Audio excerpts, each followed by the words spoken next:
Hola amigos, soy Jane y esto es Fincarte. Bienvenidos. I'm at the bonfire again today. I have bread rising in the kitchen, which is going to go on the bonfire. I have soup from yesterday that needs reheating. We will reheat that on the bonfire and that's lunch. But right now it's mid-morning snack time. I have one of these. It's a cast iron plancha. I don't know what they're called in English, but it's cast iron and it's specifically for cooking on fire on the barbecue on naked flames. The coals are likely going to be hot, so I'm using one of these. You can pick up these little trivet things from any ironmonger's, ferreteria here in Spain. You get them different heights as well. And I'm going to give it to the man to put it on the fire. Right, so he's cleared a little spot on the edge of the fire. Well, it's not going to make much of a difference, is it? It's we could do with a infrared thermometer now. I would just let it warm up and the farmer's wife has made toasted sandwiches of cheese and pickle, only they're not toasted yet, of course, and the farmer is going to cook them. Is he? It's called role play. Sometimes we do it the other way round. I'm the farmer. Where's the spatula? Oh, I need to go and get that. I've also got tea brewing, so okay. I'll go get that as well.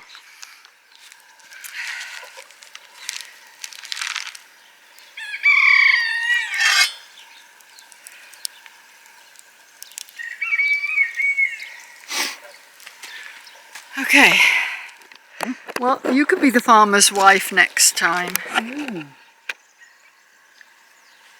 After you with the spoon, dear. Thank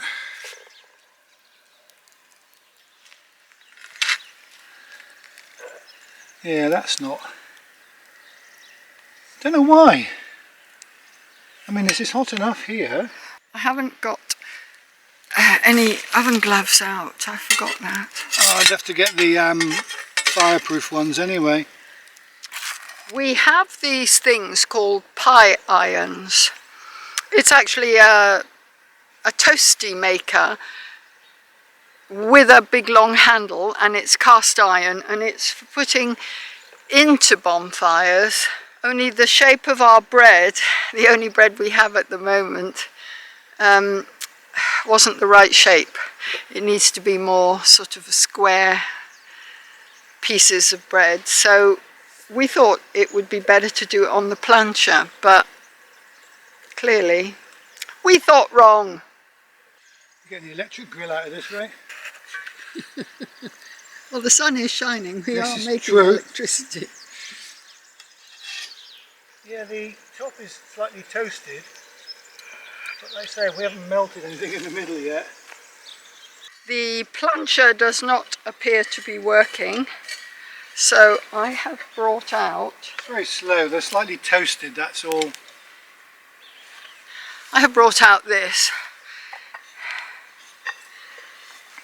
Oh, it's not very clean inside. It's the pie iron.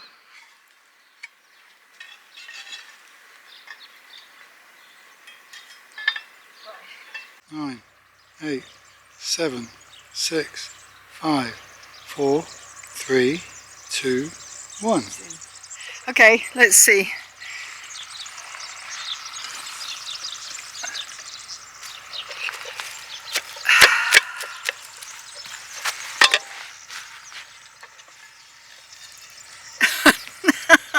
Oh, it's still not ready. It is melted, I think. Well, you're never going to get to eat it if you don't take it now. Really? Mm. I wanted it more toasted than that. Well, the next one will be.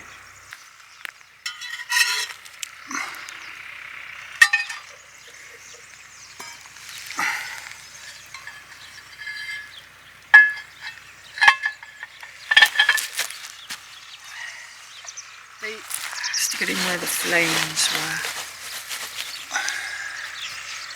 were. Okay, how many minutes this time? 4? Oh, I go the same. Really? Yeah.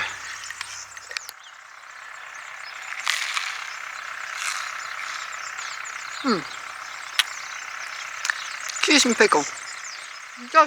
It tastes okay. I am in rubber boots again.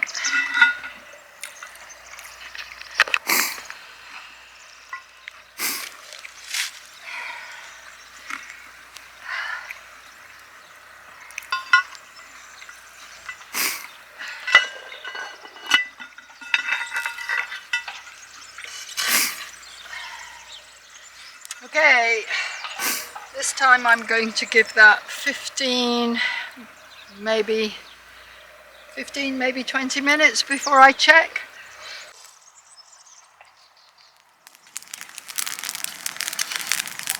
Okay, let's talk about bonfire safety. The one thing we do not have, but we used to, is a bucket of water. Why don't we have a bucket of water anymore, Steve? I only use it when it's suspicious, you know, like the grass could catch. It's too wet and green to catch. Okay. The grass is too wet and green to catch, so another really important thing when you have a bonfire, wear cotton or wool, natural fibres. Don't put a shell suit on or anything nylon-y. The reason for that is if a spark gets on your clothing and you're wearing nylon, it will melt, and it will melt to your skin. Never leave your bonfire unattended. Now this is something that the Spanish do all the time, and it really annoys Steve. They set the fire and then they disappear and just leave it. Now we've had a bonfire in the past where the following day we raked the coals and it burst into life again, so it retains the heat for a very long time. Now one can argue that in the same way that Steve knows that he doesn't need a bucket of water today, they know that their fire is safe and it's not going anywhere. I hope so, but we're not convinced. It's burning my face.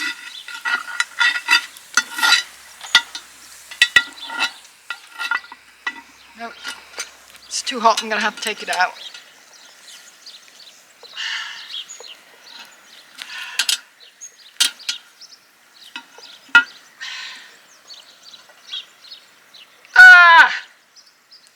The fire's too hot. Right. Well, that's going to be one heck of a crusty loaf. You need to check the temperature inside. No, it's nowhere near. It's only had 20 minutes. It needs a bit more.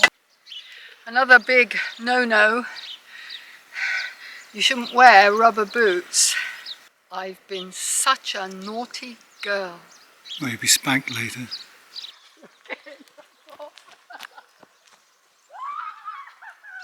Change my knickers. Right.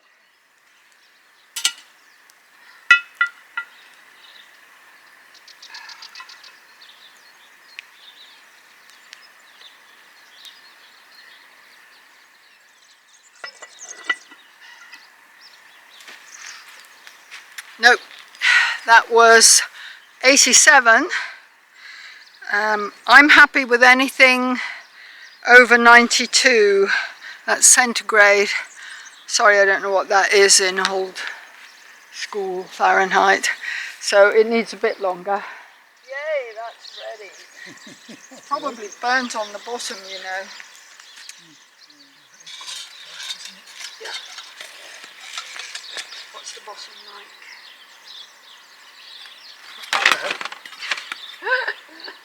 Bowling ball.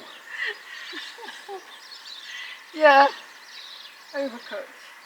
But inside will be great. Yep, Be perfect with the soup. It's just Tasty. the toasted sandwiches for snack were underdone, and this one's overdone. That's why we need a thermometer. You will have to excuse if there's any background noise because there is a man with a digger not that far away. But what I thought I'd do is I'd show you the kind of kit you need if you want to cook on a bonfire. Anything cast iron will do, and also anything terracotta. I know, the whole thought of putting that on a fire is a bit scary, but if you think about it, it's come out of a kiln which is an awful lot hotter than your fire is ever going to be, so you can actually cook in that on a bonfire on hot coals. You saw the pie iron. This is our other one, which is a mini one. If you want a pie iron for the bonfire, it has to have a long handle. The Creuset, I know, they're really expensive. You don't really want to put your brand new Le Creuset casserole dish onto the fire. I get that. But an old one, because the bottom does get black, and the side too, so I keep that one for cooking on the bonfire or for cooking on the barbecue or in the bread oven. The Dutch oven, of course, which you saw me cook the bread in, and a frying pan is a brilliant idea. Cast iron frying pan, yeah, it's really heavy. The very first cast iron frying pan that I had, I bought for myself in 1977. It cost me an entire week's wages, so they were never cheap. I gave it away after about 30 years to my daughter, and she used it for at least another 10 years, and then finally what broke was the handle. It had a wooden handle, and it was the handle that broke. I also have this cast iron saucepan. I will be honest, I don't use this very much. That's kind of your basic kit for cooking on fire. I'll show you what I'm going to heat the soup up in. I have this. It's a terracotta pot. The lid has seen better days. I've tried to get a new lid, but no success. It's fully glazed on the inside, and it does a perfect amount of soup for 2 people. Soup with dumplings. Luckily, terracotta dishes are very cheap in Spain. You just go to one of the Chinese bazaars, and yeah, it's probably not made in Spain, it's probably made in China. The only thing to remember if you are going to cook on fire is that if there are actual flames, then the outside of your pot will get black. If you're just cooking on the coals or on the hot ashes, then there's less chance of that. I have the soup in here, and I have put some tin foil. Now, I know there are people who dislike cooking with tin foil, and I actually try to use it less these days than I used to. If I was actually cooking the soup from scratch, then it might be more important to have a seal on the lid. But you can make up a pastry dough, a basic pastry dough, and seal your lid like that. You don't have to use tin foil. Anyway,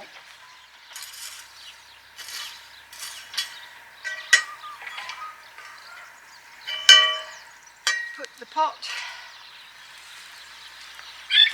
on the fire.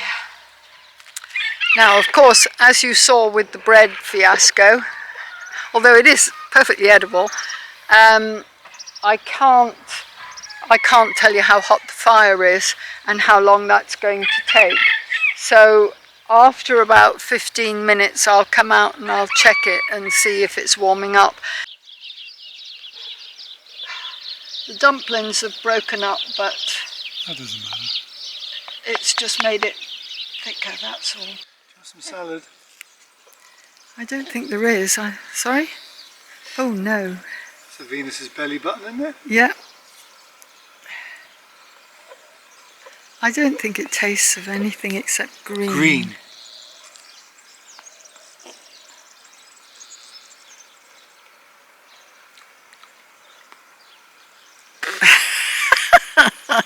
You could eat it.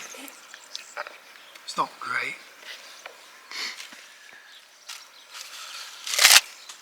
Oh, that looks ready to me.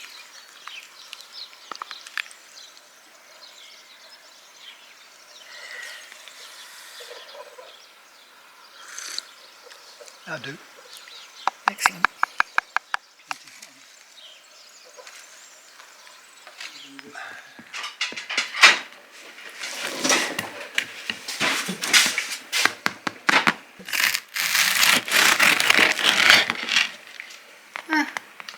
The inside's fine. I thought it would be, but it's just a bit crusty. Excellent.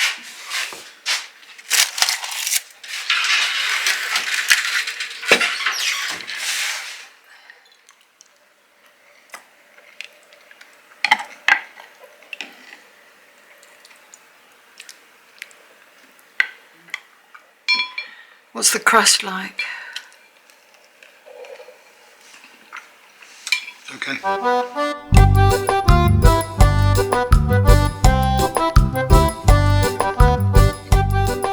You saw the bread turned out very much overdone, but if there was only one person eating, what I would do with that bread is I would cut the top off, I would scoop the bread out from inside, which would be perfectly good to eat, and actually use the shell as the soup bowl. You pour the soup into it.